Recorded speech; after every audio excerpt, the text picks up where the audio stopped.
Good afternoon. Happy Privacy Day, everyone. I am here with a terrific lineup of guests to discuss with you issues of privacy that are coming up this year and in the years to follow. I'd like to introduce my co-host, Justin Antonipillai of Wirewheel, who will introduce our other guests. Justin? Great to see you, Dan. First of all, Happy New Year. This is our first session of 2021, and you want to talk about a wild couple of weeks since we last saw each other. We saw a storming of the Capitol. We saw the swearing in of an inauguration of a new president. It's just been a crazy time, for us here in DC. And I think, obviously an increasingly crazy, stressful time for so many folks in the privacy community. And it is great, by the way, how nerdy does it sound to just wish each other all happy Privacy Day, but I'll join with you in wishing everybody happy Privacy Day today. And we have a phenomenal pair of guests, real leaders in the community, incredibly well known around the world. And we've invited you both here today, Simon and Travis. First of all, we always do this with our guests, which is it's helpful for our community to hear about how you got to your leadership positions and to have had a chance to serve and to talk about your background. So many folks in our community are still coming up. We end up having a lot of viewers from around the world and folks who are in law school. So I'm going to go through and have each of you tell us a little bit about your background and how you actually got into the space and got to your positions. And then the main thing we're going to talk about today is, we've had huge transition in the United States with a new administration. There's been a transformation on the European side, in just Brexit has happened. You also have, on the international front between US and Europe, some pretty significant developments that are probably going to be going out for the next year. But big picture, we want to talk about a view to next year and beyond. And where do you see the big issues that are going to be coming up for the privacy and data protection community, the national security community on privacy? But before we get started, I thought I'll turn first to our international guest, Travis. I hope you don't mind, but we'll turn first to Simon. And Simon, great to see you. Welcome. Great to have you here with Dan and I today. Would you mind telling us a little bit about your background and how you got into your role with the UK Information Commissioner's Office, an incredible office to be working in? Gosh, I've been in the privacy community for over 20 years now. I'm not a lawyer. I started off having read English literature at university. I actually then ran away to become an accountant. I worked for Arthur Ranson and then Deloitte and Touche and qualified as an accountant. But in doing that, I moved into the technology risk division and picked up responsibility quite quickly for what was a very small data protection practice there. And then set up a more structured team for Deloitte and Touche in the UK in the mid-2000s. And then a global team for a firm called Promontory that some of your viewers will be familiar with, and ran that practice until 2018. So I spent most of my career in professional services in the private sector. I always wanted to do some time in public service. And coming out of GDPR in Europe and had a very busy time with GDPR, it felt like the right time to see if I could do something there, and the stars aligned. And I joined the executive of the UK Information Commissioner's Office in October 2018. So in the end, I'll return back to the private sector. My term with the ICO finishes middle of this year. But it's been a fantastic time to be a regulator. And perversely, I'm sure we'll go into this, but whilst COVID is an absolutely terrible experience, it's been very rewarding to be able to be in the regulatory community and make the smallest of differences to how this pandemic has unfolded. Yeah, well, look, there's a lot to talk about. I really appreciate the background, Simon, and to have come in the way you did and then be eyewitness to Brexit, COVID, and so many other big developments on the UK side and on the European side and the national stage. I bet there's a lot of things you'll be able to add to the conversation here very shortly. There's a lot we can cover there. My initial remit was covering technology and innovation, and then lastly, our regulatory strategy. But I've also been our accountable executive for all of our COVID response in the last year, and that's really, as you can imagine, dominated the day job. So I'm sure we'll get on to all those points along the way. Yeah, that sounds great. Well, look, with that, let's introduce our other special guest here today, Travis LeBlanc from Cooley. Can you hear us okay, Travis? I can hear you okay. I still can't see you, but that's okay. I'm going to do this one blind, and hopefully it'll all look fine to everyone else. I did try a trick of looking at it on LinkedIn at the same time. And believe it or not, right now, Simon is still speaking, which is a little fun. But I'm delighted to be here today with everyone and to have the opportunity to have this wonderful conversation with Simon and you, Justin, and Dan, all of whom I consider friends, all of whom I have known for quite a few years. My initial foray into privacy actually started at the United States Department of Justice when I was in the Office of Legal Counsel, much of which I don't talk about at all. But most people, when they think about me as to what I have done in privacy, immediately think of California. And that is because when now the Vice President, then Attorney General of California, Kamala Harris, came into office as Attorney General, she decided that she wanted someone in her senior executive suite to focus on privacy, to focus on cybersecurity as well, and a number of other issues relevant to the tech community. But when it came to privacy, she always said, she had just come off of a campaign for Attorney General. She had done focus groups, you might think, in all of the homes she had visited, and she had heard people speak passionately about privacy.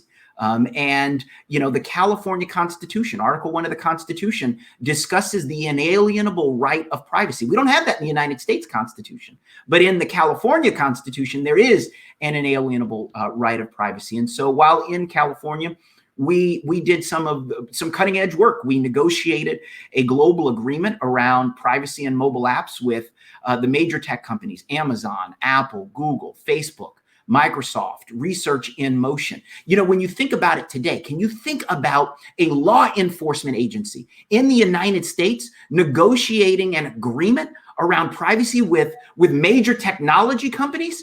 That is almost unfathomable in today's world. But we also created the first privacy unit in an attorney general's office. We began engaging with foreign DPAs. Liz Denham, the first time I met her was when she was in Canada as a provincial DPA. And then from the California AG's office, I went to the Federal Communications Commission at the end of the Obama administration, where I was the chief of enforcement there, and brought the first data security actions brought by the FCC, and also really spearheaded a lot of the privacy work. Spent a lot of time working on a privacy rulemaking that we did at the end of the administration. Unfortunately, was reversed by a new Congress in 2017 when they came in, but we did a lot of work on that. And since the Obama administration, I was first appointed during the Trump administration by the Department of Commerce and the European Commission to serve as an arbitrator under the former Privacy Shield framework, and then subsequently resigned from that position when President Trump nominated me and the Senate confirmed me to a position on the United States Privacy and Civil Liberties Oversight Board, where I serve along today, as well as working in a law firm, Cooley, working in the cyber and privacy practice there too. Delighted to be here with all of you today. And looking forward to it. Again, phenomenal and always helpful to hear the journey, because this is one of those areas, just as Simon was saying, you can have a accounting background, you can have a legal background, you can come from DOJ, but there's also so much benefit from understanding the technology side, understanding how data moves. And you end up gaining that as you move through these different roles. Obviously, Travis, you've also had a pretty deep view of some of the national security implications on the privacy side, which sets us up for a really interesting conversation here today. And let me just say, as always, we're going to start our discussion. You'll see folks from around the world joining, and it's always an honor to see such a wide variety of viewers on our session. If you do have questions, please post them, and we'll try to get to them during the conversation today.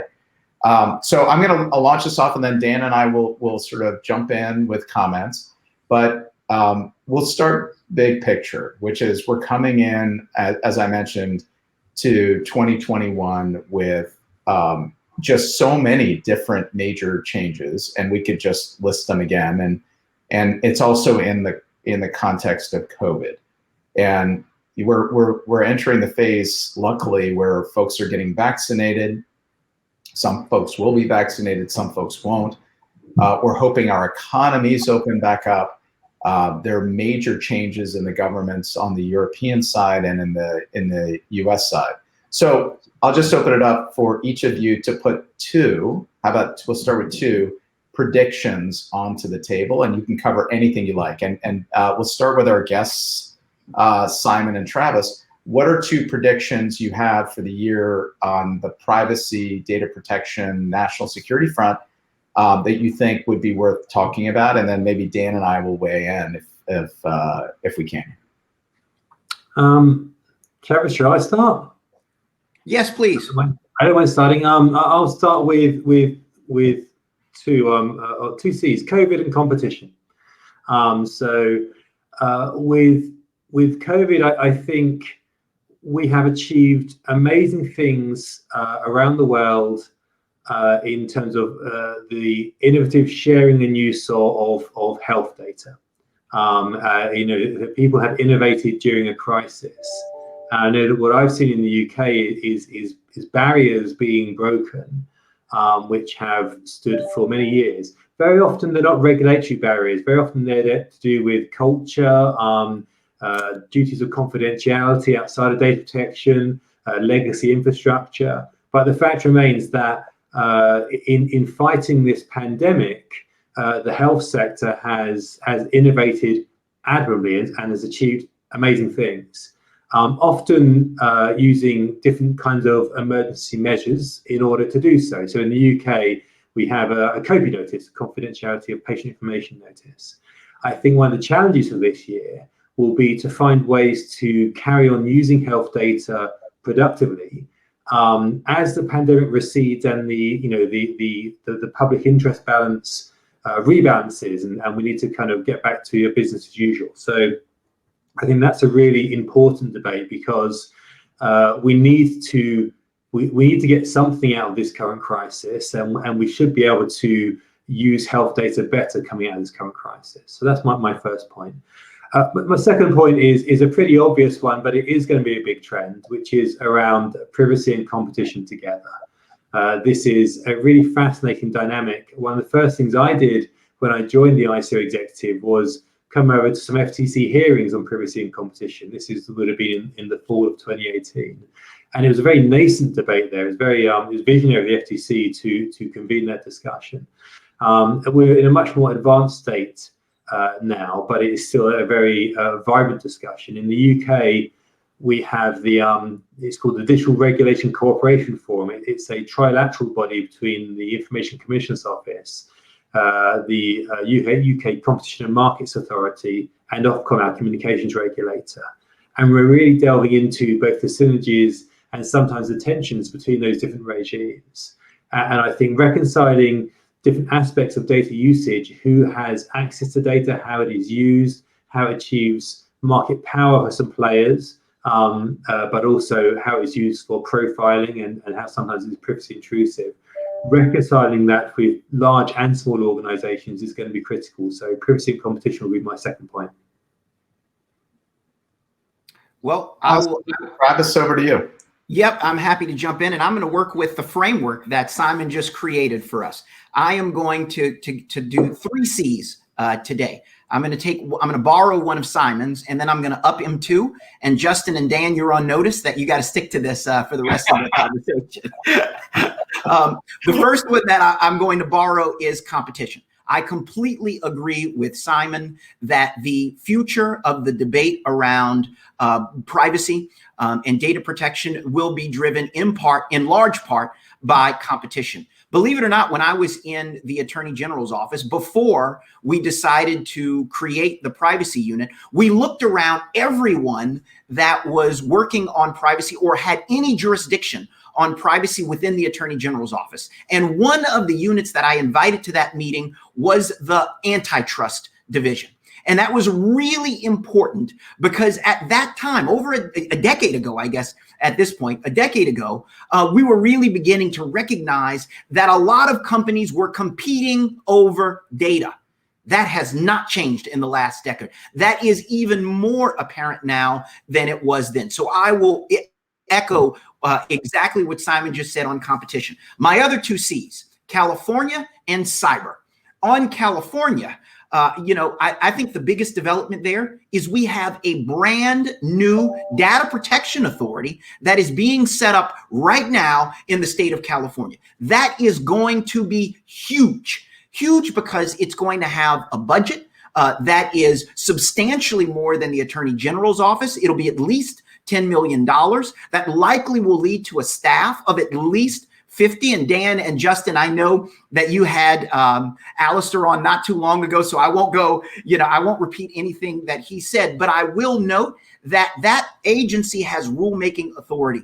That agency will have enforcement authority. It will go into effect, and it could quite possibly be by the end of 2021 or definitely 2022, the most aggressive, the most active, the most effective enforcer of privacy in the United States. So I will make California my second. And then third is cyber. And I think this is really important. Many people may not have noticed that last month, when Congress overrode President Trump's veto of the NDAA, which is the Defense Authorization Act, it created a brand new position in the White House called the National Cyber Director. This is a presidentially appointed, Senate-confirmed position this person will be the principal cybersecurity advisor to the president, including within this jurisdiction, information security and data protection explicitly within the authority of this role.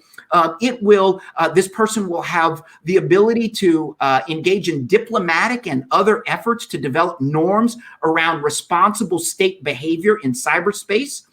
They will also focus on the cyber posture of the United States government. It will have the ability to work on awareness and adoption of emerging technologies and the risk to U.S. cybersecurity, and will also serve on the National Security Council and the Homeland Security Council. Why is this important to privacy? Because we are at a time in history where we really have to think about the balance between national security, cybersecurity, surveillance, and privacy. All of that comes together, and this brand new position sitting at the top of the White House will be the center of cybersecurity for the United States. It will be interesting to see what the occupant of this position does with the role, but I think it will fundamentally change the way we approach this, much the way that the creation of the United States Trade Representative changed the way the U.S. handled trade negotiations. So if you begin to see competition, you begin to see the connection in the White House, you begin to think that 1 year from now,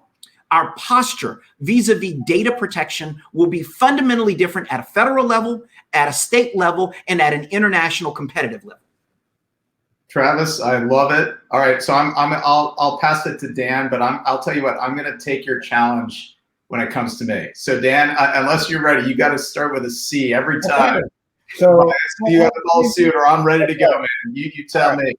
By the way, let me just say, Travis, you look. You see.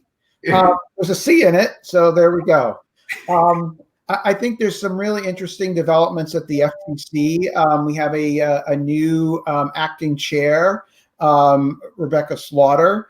I think that given the dissents that she has issued from a number of cases last year, her view would take the FTC in some really interesting new directions. And so I think that in the last few years, the FTC has been,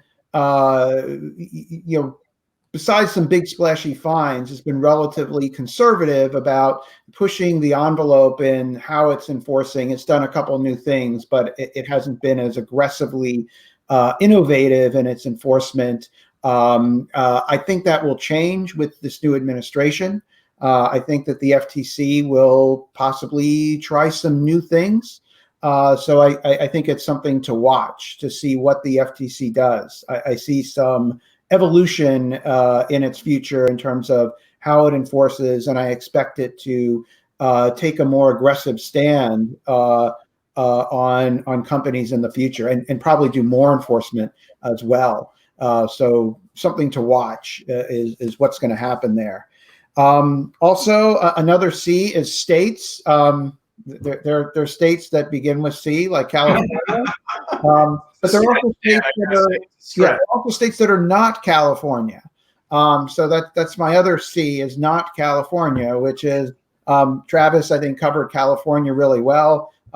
We know there's a lot of stuff going on there, but there are other states that don't want to be left behind. And I think that we'll see resuming some of the state legislative activity. There was a lot of activity after the original CCPA in 2019. Nothing really kind of got off the ground that much in that year. And then 2000, everything ground to a halt with COVID. But I think now we're going to start to see that the wheels start turning again, and the states start spooling back up. Looks like something's going on in Virginia and a number of other states. So I think that it's worth watching, because we could see at the end of this year a few other states join into the legislative party. Another C is Congress. Will Congress pass a privacy law? I think that the answer is probably no. I think there's a lot, there's kind of a lot of, partisanship in Congress, and it's a very difficult set of issues. It's hard for Congress to decide, what to do with an insurrection that almost killed them, let alone do action on privacy. So I'm not sure I would hold my breath for anything federal, but there'll probably be some talk in Congress, but not a lot of action. And then I think also we're going to see, and I'm trying to find the C connection to this, but there'll be probably a renewed effort to come up with a Privacy Shield 3.0. And I'm trying to think of a word with C that we could name this thing, because we have to change the name, of course. Privacy Compact. Yeah, that's it. It has to be something new, because they always have to change it so that I build all my training around it and put in, I had my illustrator draw all sorts of ships and harbors for Safe Harbor. And then all that got wiped out because Justin had to make a deal. This next thing, now I have all these shields, knights and shields and all sorts of shield imagery. And of course, that all is going to be gone for something else. But I think there'll be an attempt to try to come up with 3.0. Maybe the third time will be the charm this time. We'll see. But I expect to see some effort there this year. Look, I love it. And so I'll do mine quickly, because I want to jump straight into the discussion. So here are my C-driven predictions. Number one, convergence. I predict that although we'll have multiple states, that they will largely start mimicking the approach of something like California. It's starting to get just too painful. And between the two California laws, you have something that's essentially getting equivalent to GDPR. So although it seems like a growingly hybrid environment, a lot of these are converging to the same principles. And I actually think as part of that, there's a good chance, I'll predict, that California could be adequate under GDPR, which is interesting, right? Because you might end up like Travis with California leading the way, getting certified as a adequate country. I mean, an adequate, not obviously country, an adequate regime ahead of the rest of the United States. And you might have noticed under the law, you can self-certify under California, which would simplify a lot for all of those companies that are trying to get qualified. So that convergence is my number one.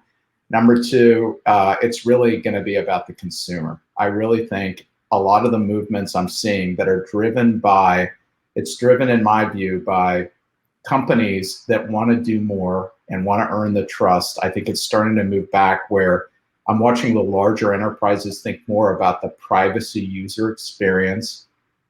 I think you're going to see that driving the cookie issues and the consent and preference management infrastructure, because to actually do what a consumer's asking from all the different channels, it takes a bunch of infrastructure, and it means that on the back end, you have to understand your data and what you can do with it.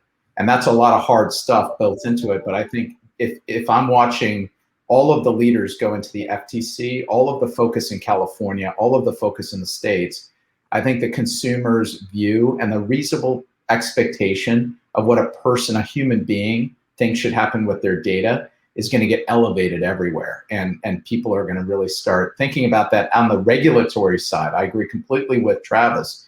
When the regulators start pounding at it from the consumer view, it starts moving things. And I think that has a good chance to drive a lot this year. So we have a lot on the table. As usual, I want to turn back maybe to our two speakers or guests to jump in on any of those topics, and then we'll go ahead. And Travis, just so you know, even though you can't see us, you look great. I mean, you look great. You're coming across awesome. And for you, Simon, you know, I know this is actually not UK, but you realize I'm drinking my water out of a Guinness glass today. Is that offensive in the UK? Are you allowed to? We're still allowed, even in Brexit Britain, we're still allowed Guinness. Although obviously right now in COVID Britain, the pubs are closed. So is it permitted to drink your water out of a Guinness a pint glass? Is that okay? I think around my way you probably get away with it. I wouldn't recommend it in Dublin. Okay. I'd wonder what you were doing. All right. Well, back to Simon, you and Travis. Reactions? I mean, you know, I think completely agree with all the points made. I think the convergence point, I think, is especially interesting because it does feel like we're at the cusp of a new wave of discussions as to what regulatory models work for data. So I think very crudely, to go back to say the 95 directive in Europe, that was a pretty good blueprint for a lot of the world. You know, you could look around in what happened globally for the next few years, and quite a few different regimes copied good chunks of that. With GDPR, you know, to a lesser extent, but still the case. But now you've got California, I think, is a very interesting framework in itself. But you have other regulatory areas, other regulatory perimeters converging and collapsing onto privacy and data protection. And that's the other area of convergence I think is really interesting. So we've touched on privacy and competition, but I think the overlaps and tensions between online harms and content moderation are just as interesting. You know, we're living in a world and suffering the consequences of hyper-personalized content being delivered, you know, sometimes maliciously, sometimes by indifferent but ultimately unhelpful algorithms, and we're trying to work out, well, is this a privacy issue? Is this not? There's definitely a personal data profile being involved. This is definitely personalized content, but at the same time, the issue is not perhaps the personalization; it's the content that's being delivered at the end of it, which obviously isn't something that we as a data protection regulator have scope over. And in the UK, that's going to be covered by Ofcom, the communications regulator. So I think when we talk about convergence and we look over the next few years, yes, convergence in terms of traditional data protection law and who adopts what model and how consistent it is, that is still critically important. but quite how it overlaps with other regulatory regimes is going to be just as important. Yeah. I'm happy to jump in as well and tackle a slightly different issue, which is California's being deemed adequate. And I, in September or October of 2019, I joined Alistair in Las Vegas. We keynoted the IAPP's Privacy, Security, and Risk Conference. And we were supposed to talk about the CCPA. And of course, Alistair, being the greatest showman in Vegas, shows up and announces that he was about to file the CPRA as his next big engagement. And at that time on stage, I said, well, this is fascinating, because it was the first time I was learning about it. It was the same time as everyone else. And I said, it may be that California could be deemed adequate, after the CPRA. And some very famous people in the privacy world, they laughed at me. They said, this is the biggest joke under the sun. But it was, again, fall of 2019, I made that prediction. However, at that time, we didn't have the Schrems 2 decision, right? That doesn't come until July of 2020. And the challenge that I face in trying to imagine a world in which California is deemed adequate is it seems to fundamentally contradict the premises for the striking down of Privacy Shield. If the concerns are around Section 702 of the Foreign Intelligence Surveillance Act, if the concern is around Executive Order 12333, if the concern is around the lack of redress rights for non-U.S. persons to challenge intelligence surveillance in the United States, if the concern is around the lack of an independent ombudsperson that can address complaints from European persons, it is very hard for me to see how California is going to get around those concerns. They are a part, at least as of right now, a part of the United States, and in all likelihood will continue to be a part of the United States. So I'm very confused as to how that— Travis, look, you can't see me, but I'm nodding. I agree with you. I think the only way it can be adequate is if there's a Privacy Shield 2, which I think there will be. I think there will be a Privacy Shield 2. I think they'll work out the redress issues, because there's so many companies. I'm interested in the reaction. I love the passion. It's coming through. But I agree with you. I think part of it is I agreed with Dan's view that there's going to be a Privacy Shield 2. There's so many small, medium-sized companies around the country that are doing the right thing, voluntarily submitting themselves to higher standards and trying to comply so that they can do business around the world bidirectionally, U.S., to Europe and UK, and bidirectionally.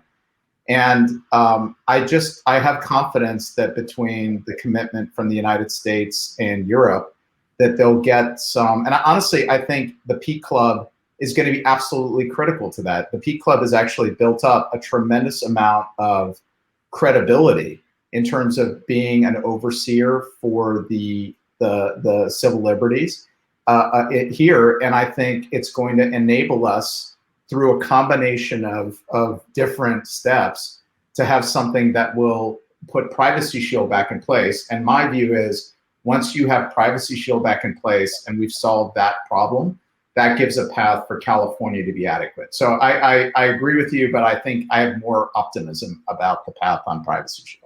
Yeah, and Justin, I should say that I too think there will be whether you see it as Privacy Shield 2 or Safe Harbor 3, I think that is definitely likely to come. What I'm struggling with is whether the ECJ or the CJEU will go along with whatever deal the European Commission signs off on. And I think what we saw in Schrems 2 was a resounding vote of a lack of confidence by the ECJ in the Commission, and sort of not quite thinking that they get the fundamental rights of Europeans. And so the question will be, how do they negotiate that deal in a way that it can be sold to the court, especially when we know that there are several other countries in the world that engage in the same kinds of surveillance activities as the United States. The UK is with us today.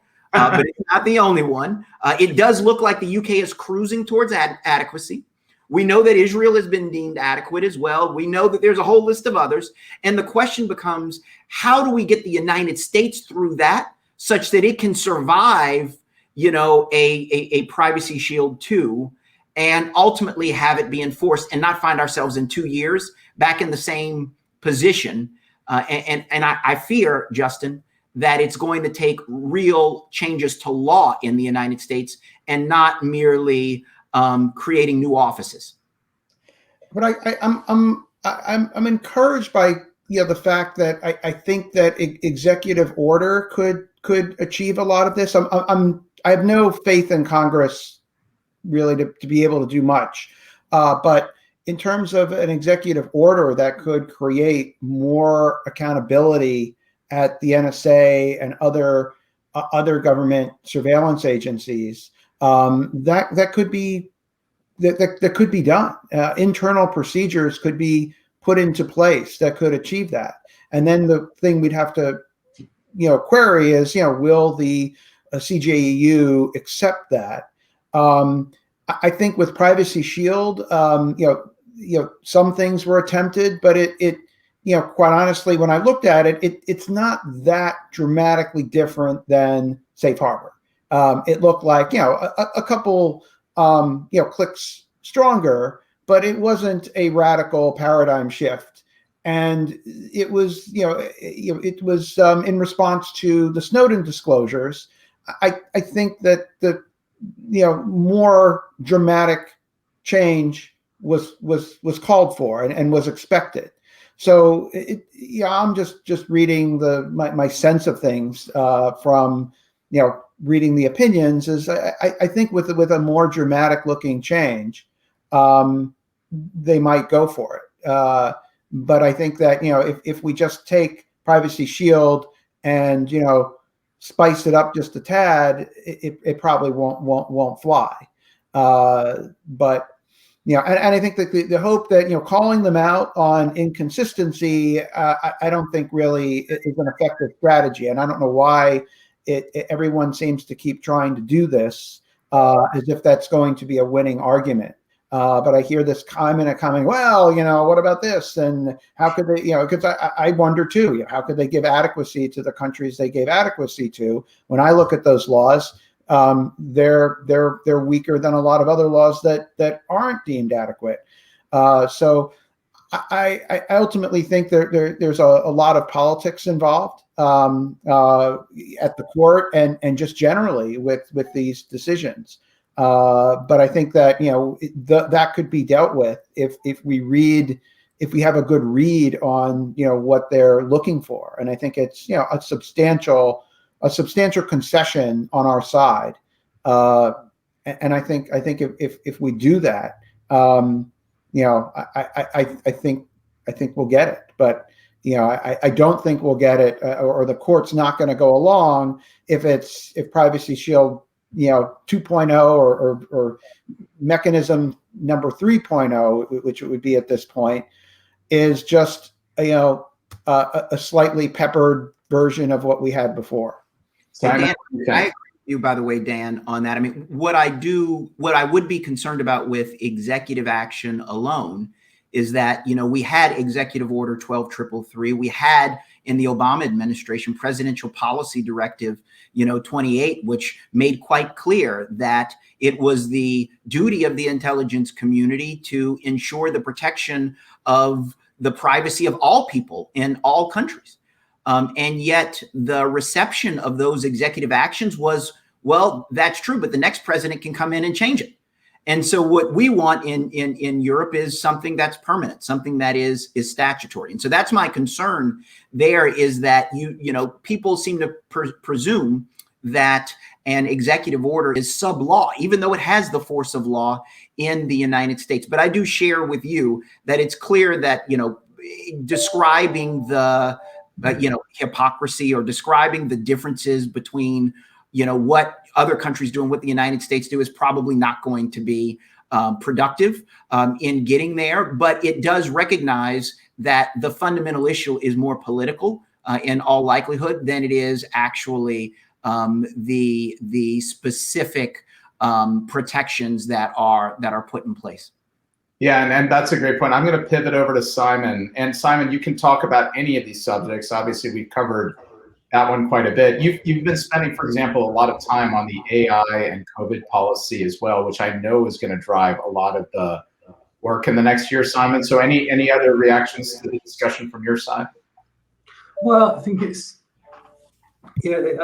let's go back to this discussion around AI and whether that's really going to be a big factor in the next year. I'm going to be a bit contrarian here, and whilst I am a massive fan of AI and I find the technology very exciting, I would, in terms of it as a data protection issue, I would actually slightly downplay it over the next year.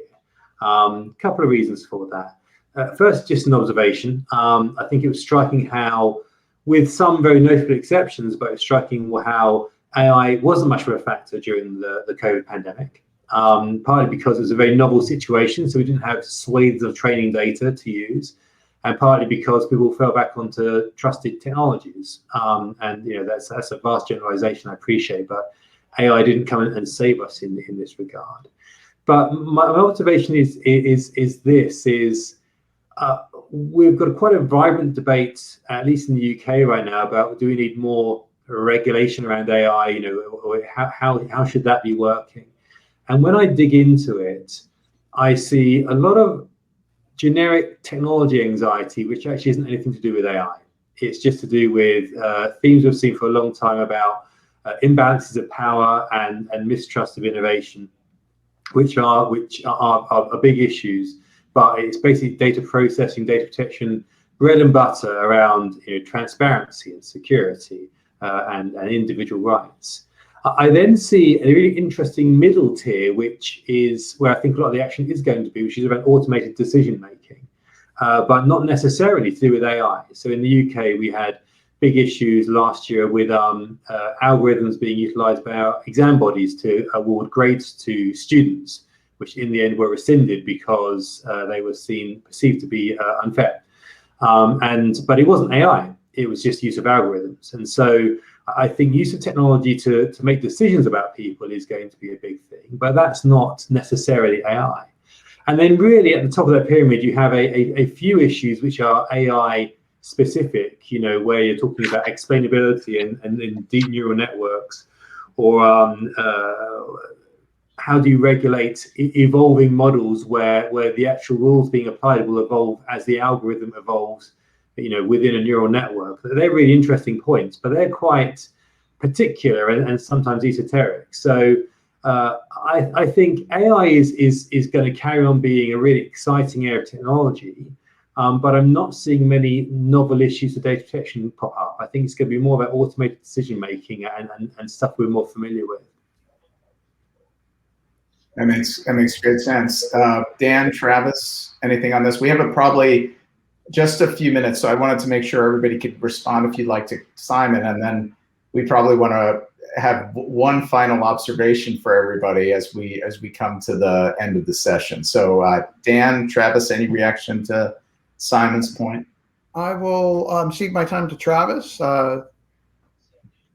Thank you, Dan. I think that Europe is way ahead of the United States, Europe and the UK, when it comes to thinking about artificial intelligence, when it comes to thinking about algorithmic decision making. I think it's something that we're going to have to embrace. We'll probably start to do it first when it comes to decisions about credit and other such things in the United States. I'm heartened that just yesterday, I think it was, the National Security Commission on Artificial Intelligence put out its draft report about how the United States ought to approach the use of AI in the national security context. It raises a lot of questions about how to protect privacy, the agencies that should be involved, including the PCLOB. But it is one of the first real forward-looking government approaches, holistically, strategic approaches towards artificial intelligence that we really are getting out of the United States. We're not nearly where the UK and Europe are, but I'm confident that in the near future we will begin to focus on it a little bit more. And I do see it as a concern in 2021 and certainly forward after that. Awesome. Oh, well, look, this has been an awesome discussion. So I'll put a couple of options out as a closing prediction question. Okay, so here's one, but you can choose or pick your own. So what's your big prediction for 2022? Like, what's something we're not thinking about that it's not going to come this year, but may come the following year? Do you have it? This is kind of coming up in a lot of our technology and privacy and antitrust competition discussions, but do you have a view on what's going to happen on 230, Section 230? It's coming up all over the place, so you may or may not be able to comment on that.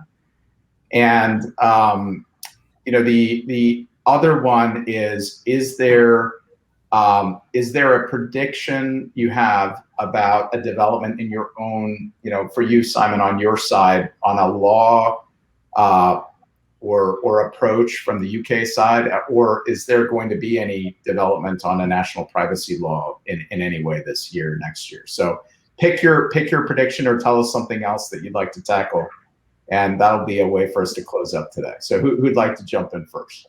Oh, well, Justin, I can start and answer straight away the question on the legal side, then I'll give you a quick prediction. I think there's going to be a lot of legislative change in the UK over the next few years, possibly starting this year, but in the near term.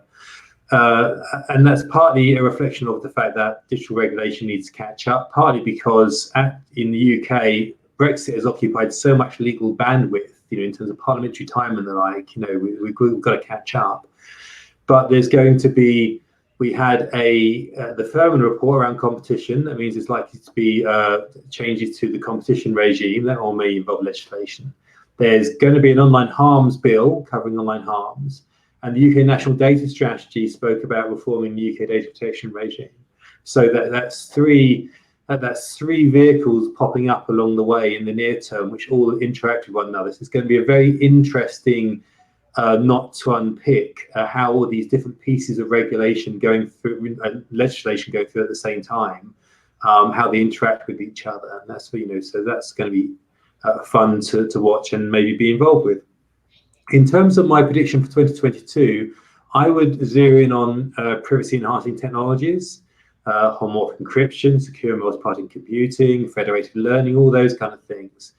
They've been there in labs for a long time. They are being used at scale already by the large technology firms in some cases, but they are on the cusp of being truly scalable and distributable to many more organizations. And fingers crossed, they will solve some of the privacy tensions and paradoxes that we have to deal with, where we have organizations making best efforts to get value from information, but struggling with who they can share the information with, how they can disclose it. And it just feels that now when I look at some of these emerging technologies, they're there, they work, but not necessarily fast enough or big enough, but they are just on the cusp of getting there. So I think give it another year and they'll be making very big differences to a lot of business as usual data processing. Yeah, that's terrific, Simon. So maybe with that, over to you, Travis. Predictions of any responses on any of them. So I am happy to tackle the 230 because we haven't discussed Communications Decency Act Section 230, which for some of those around the United States, outside of the United States, is a provision that allows liability, that frees information content providers from liability for the content posted by their users. In short, there's been a big debate in the United States over whether or not that liability shield should be removed, mostly directed towards social media companies and spawned by former President Trump. I think there were a lot of people that thought that when he left office, the debate over Section 230 might end. I think it's now beyond apparent that the debate is continuing and that it's not about to end anytime soon. And so, buying into my want for a spirit of optimism for in the spirit of unity and the spirit of bipartisanship, I am going to posit the possibility that there may be room for a bipartisan agreement to exchange something on Section 230 for that data privacy legislation that Dan thought is not coming in this Congress. It's an interesting idea to sort of see that if you think about where you might be able to find a zone for agreement, might you be able to bring together, Republicans around, in particular around reform of 230, to get through a Democratic prioritization for privacy legislation. And I wonder whether there may be a path forward to use those two, pair them up together, and end up with a potential solution. So that's my interesting theory to put out there to posit for others, particularly those that have to negotiate these deals, which I do not. Awesome. All right. Well, Dan, over to you. You have a prediction? Yeah. Well, on 230, I mean, I've long wanted 230 reform, certainly not in the way that, and for the reasons that, it's been pushed right now. And I think that, ultimately, the reform I would like is that, why don't we actually do the 230 Restoration Act? Let's do 230. It's the exact same language, but just say that the courts will actually interpret the statute as it's written, which would actually work pretty well. Statute as it's written immunizes platforms for content supplied by others, but it does not get rid of distributor liability, which is that if you know or have reason to know that that content is harmful or defamatory or invasive of privacy, at that point, you have a responsibility to do something about it, or you're liable. That was how 230 is written. Courts have turned 230 into this, radical, First Amendment sledgehammer. But that wasn't the purpose of it. It wasn't how it was written. But it kind of got taken up and twisted. So I'd love to see that. I don't know how much appetite we're going to see from the Republicans on it now that Trump is gone. And ironically, if they got what they wanted on it, it further it would actually further strengthen decisions by ISPs to kick people off. So the whole thing is, I think that the problem is, I think just the way the debate has come up is it's just so, quite honestly, stupid and ignorant of how things function and how 230 functions, that I wonder if people come to their senses and realize kind of what's really going on, then I think they might be able, what they want might change a lot. So I'm not sure what's going on with 230. The debate makes no sense to me right now because everyone's arguing for changes in the law that are actually not in line with what they seemingly would want. So yeah, I would love to see 230 change, but right now it seems like a mess. I think we'll see what I think we're going to see in 2022 and maybe the latter half of this year is, what is going to happen when this new enforcement body in California is created. And I think, as Travis said, this is really going to be a enforcement body to watch.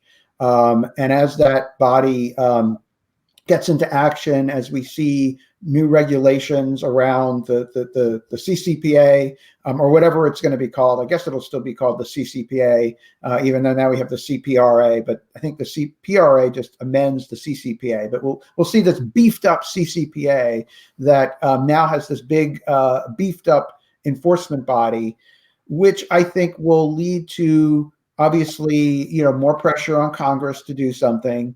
Also will spark, I think, a lot more activity in companies to comply, as well as activity in the states. And I think we're going to see that really play out in 2022 because the law, I believe, becomes effective in the very beginning of 2023, all these new changes. So we're going to see that work its way through the system. Right now, it looks like everything's in shock. And we have all these big changes to the CCPA, but it's almost been very, very quiet about like, okay, this is what you're going to do. But I haven't seen a lot of movement yet to start complying with all of that. I think everyone's waiting to see what's going to happen. Well, we're going to see that this year, and then next year, I think we're going to see a lot of action.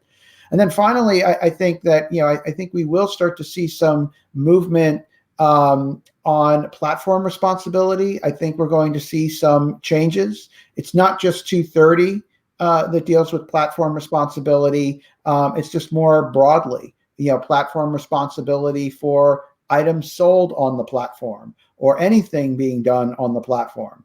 Right now, there's a very weird technology digital exceptionalism where various platforms and anything on the internet operates with a different set of rules than everybody else.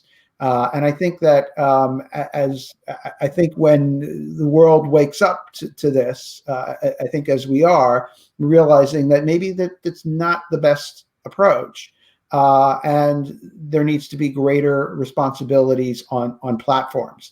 And I think we're starting to see that movement. So I expect to see a lot more in this regard, whether it comes from Congress or the states or just consumer pressure. I think that the days where of the old days of the internet, where it's this free Wild West zone, where a whole different set of rules applies, and everyone's in love with the radical land of freedom online. I think that I think at this point, the excitement and the party of that is kind of over. And I think that now the sobering realization is setting in that, something needs to be done here. So I expect we're going to see the dawn of a new era in platform responsibility and in regulation here. And where that goes, I don't know, but I think we're going to start to see that coming down in the years to come. Well, this has been an awesome discussion. Let me just say, I'll throw my one prediction out for 2022, which is we're watching privacy leaders be elevated to reporting to the CEO all over the country. We actually have seen a fair number of companies thinking about how they're going to be ready for their first assessment requirements and first audit requirements in the US. And my prediction is you will see a chief privacy officer of the United States by 2022 with some kind of responsibility for looking at it across the board for the federal government. And I think it'll elevate that across the profession. It'll highlight President Biden's commitment to privacy, both symbolically and actually, and it'll separate privacy a little bit from cybersecurity, which I think a lot in the federal government, it's still conflated. And they're very different in my view, but that's my prediction for 2020. I have a prediction that person could very well be Travis. I nominate Travis for this position. Well, Travis, I'll tell you, you can't see us, but we've got a lot of smiles on our face. So you got some support on the line today. Let me just say, we've hit more than an hour. It's been an awesome discussion for Privacy Day. I hope you both will join Dan and myself and our community here to share your thoughts again soon, and have a safe Privacy Day and a safe 2021. I know there's a lot of pressure on all of us and our community so much. So thank you all very much for coming today. Thanks, Justin. Yeah. Thanks, Dan. Thanks, Travis. Thank you.